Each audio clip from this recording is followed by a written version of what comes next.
Huwag mo nga igaya sa'yo ang kapatid mo. Alam ko, totoo yung nasa kapatid mo. Hoy, Bes! Tamang-tama, papunta na rin ako sa school eh. Tara, sabay na tayo. Totoo nga ang chismis. Nakapikat ka sa kapatid mo na totoong nakakuha ng black mark. Isa ka palang mapaglinlang at sinungaling. Hindi ako nagsisinungaling. Totoo, itong marka ko. Bakit ba ayaw niyo maniwala sa akin? Lalo ka na.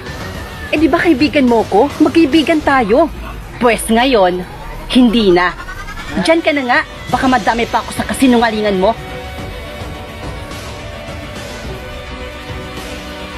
Andyan na yung pilingira, oh. Akala mo talaga soulmate ng prinsipe? Pilingherang sinungaling. Hoy, mapagpanggap. Umalis ka nga dito.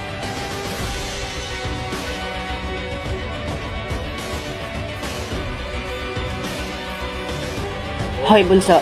Halika nga dito. Mag-uusap tayo. Oh, ate. Ano yun?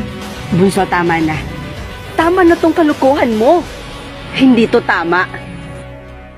Bakit mo ba ako ginaganto, ha? Kapatid mo ko? Ate mo ko? Tama na yung kasinungalingan mo. Ah, so ipinapalabas mo nagsisinungaling ako, ate? Ganun ba? Ang sabihin mo, naiinggit ka sa akin, ate. Kasi ako ang totoong nakakuha ng black mark at ako ang soulmate ng prinsipe. At hindi ikaw. Bunso, please. Itigil mo na yan. Baka mas lumala pa yung sitwasyon. Diyan ka na nga. Masyado ka ng inggitera. Hoy, girl kapikat.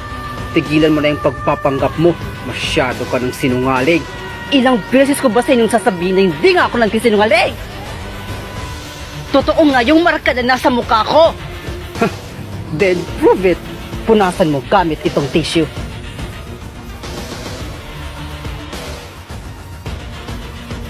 Okay, fine. At nang matahimik na kayo, akin na yung isa. Ipapahid ko din sa mukha ko para matahimik na yung ate ko. Ano? Aatras ka na ba? Tingnan ko kung sino ang mas mapapahiya sa ating dalawa.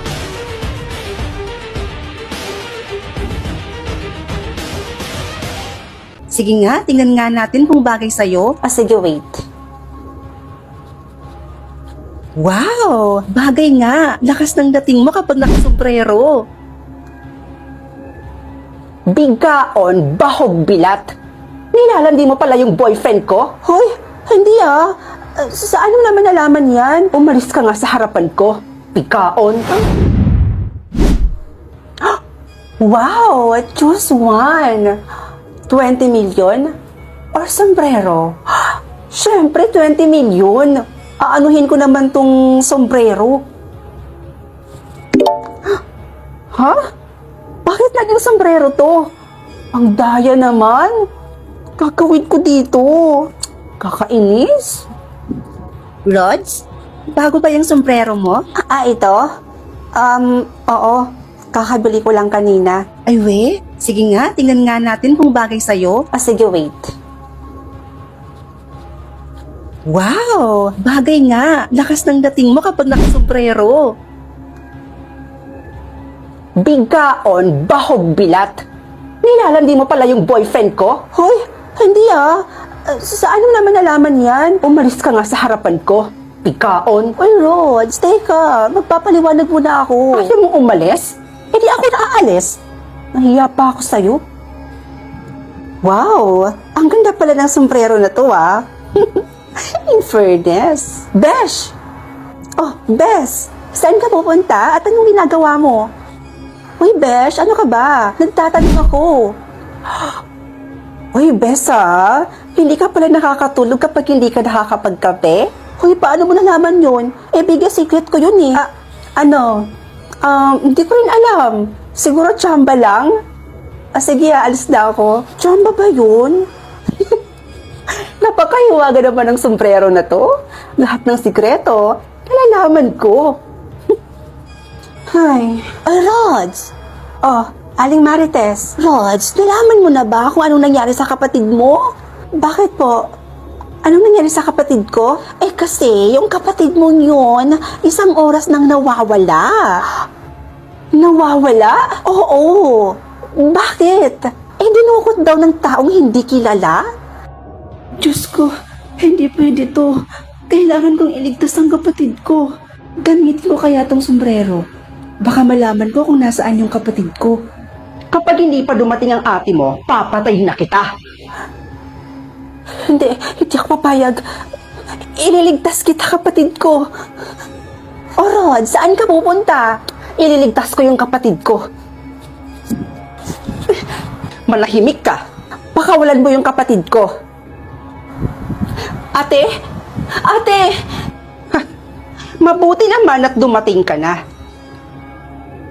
Tita Mirna? Ikaw?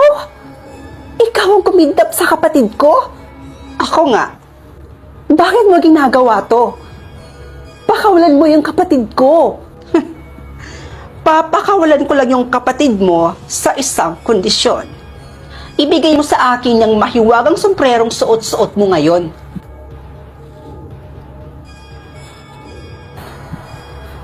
Ate, wag mo siyang papakinggan, ha?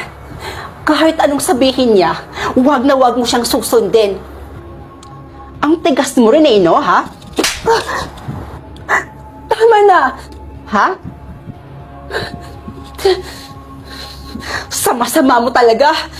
Huwag na huwag mong sasaktan yung kapatid ko.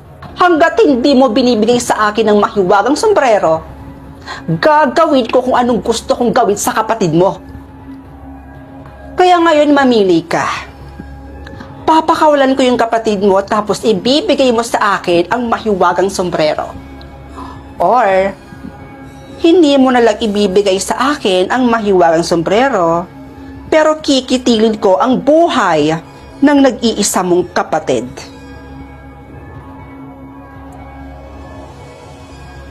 Ate, wag. Bibilang ako ng 3. Kapag hindi mo pa binigay sa akin ang mahiwagang sombrero, pasensyahan na lang tayo at papatayin ko na ang nag-iisang kapatid mo mismo sa harapan mo.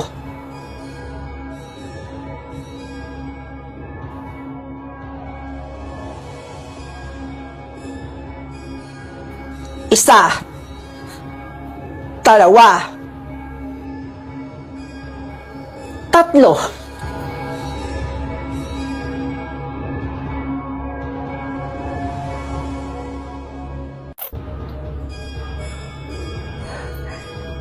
Grabe, ang ganda.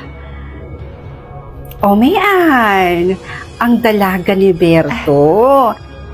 Hello po, tita. O, halika na, iha. Pumasok ka na dito sa loob. Halika, sumunod ka. Sige po.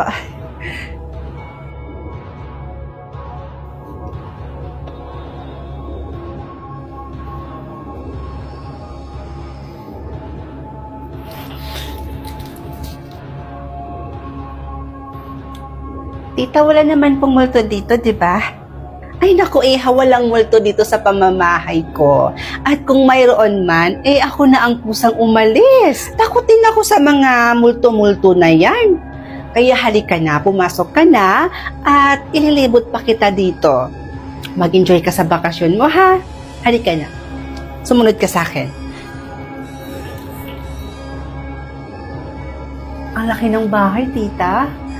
I wonder kung nasan yung kwarto ni Papa nung mga binata pa sila. Bakit? Gusto mo ba doon ka na lang matulog? Pwede po ba? Pwede. Pwede naman, iha. Tsaka nalinisan ko na rin naman yon. O sige po.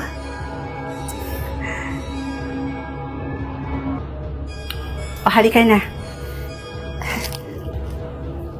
O, sige na, iha. Maiwan na muna kita dito at magluluto muna ako doon ng maimerienda natin.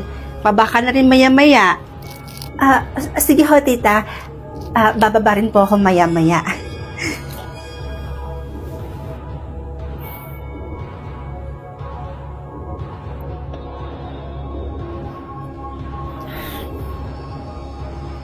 Nakikita mo ko?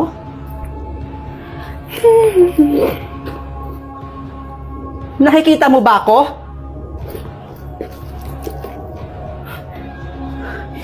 Ayaw mo palang sumagot, ah. Ano ba? Sinasabi ko na nga ba at nakikita mo ko? Anong ginagawa mo dito sa bahay ng tita ko? Alam mo, kung hindi ka matahimik, maghanap ka ng taong makakatulong sa'yo. At hindi ako yun. Hi, tita. Good morning. Uy, iha, gising ka na pala. O, mag-iisang linggo ka na dito.